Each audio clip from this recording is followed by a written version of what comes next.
From the Bob Mills Weather Center, the Oklahoma weather expert, Travis Meyer.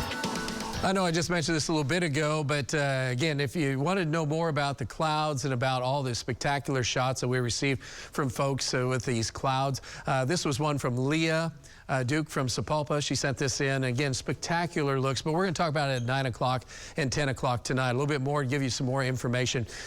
These are clouds that have been around, but they're not around very often, and so that's what makes them very unique, especially to a lot of folks. So tonight, we might have a few of those clouds showing up again, but we won't know too much about it because it will be in the dark when the thunderstorms roll on in. Heavy rain and thunderstorms are out to the west. They're starting to kick in a little bit more severe weather. So this is following some of our computer guidance, and some of that guidance is also making it head off to the east and should be hugging, I would say, the Oklahoma-Kansas border area most of the night. So that's way out in the panhandle at this point. Long way to go, a lot of real estate before it gets over into our neck of the woods. I just want to point out Altus. That's kind of us in the future. Not 108, I hope. The heat index will probably be there. But we were able to have much better weather. And because of that, and the temperatures aren't as hot, I mentioned this a little bit ago as well, that there's not quite as much energy as if we were in the mid-90s or 100. And those storms are going to roll into that because that's what we call CAPE, which just means tremendous amount of energy that's in the atmosphere available to kind of click into these thunderstorms and then become part of them. And then that gets really, really nasty. That was one of our problems just from about 10 days ago.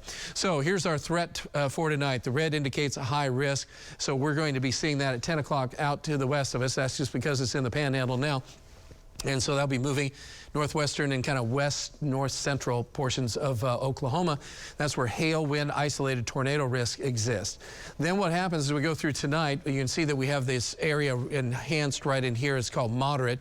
So we do have a chance of strong damaging winds, primarily north. So if you're in Bartlesville, Coffeyville, any place in Osage County, up around Ponca City, concerns are 70-mile-an-hour winds. Maybe more if it's not dying down fast enough. My hope is right now, based on what I'm thinking, is that that will start to die down a little bit just because we don't have quite the intense winds, but it's still a fairly significant system. So as that continues to move to the east, it'll start to die out by 3 o'clock in the morning in the eastern part of our area. But again, from Tulsa north, 412 to the north, just be aware that this is going to be the most likely zone. We have our trackers heading out now to intercept the storm system and see what happens. We'll be in the 70s in the morning. Now we switch gears. We go away from storms, and all of a sudden we're talking about find me an air conditioner. These are real temperatures. These aren't the heat index values. These are the actual temperatures. So tomorrow we should hit the century mark for the first time since the middle of August last year. And as we look on into the time period for Thursday, Thursday's pretty ugly. We'll be around 80, low 80s in the immediate Tulsa area in the morning, and that never bodes well for the afternoon when you're going to have sunshine.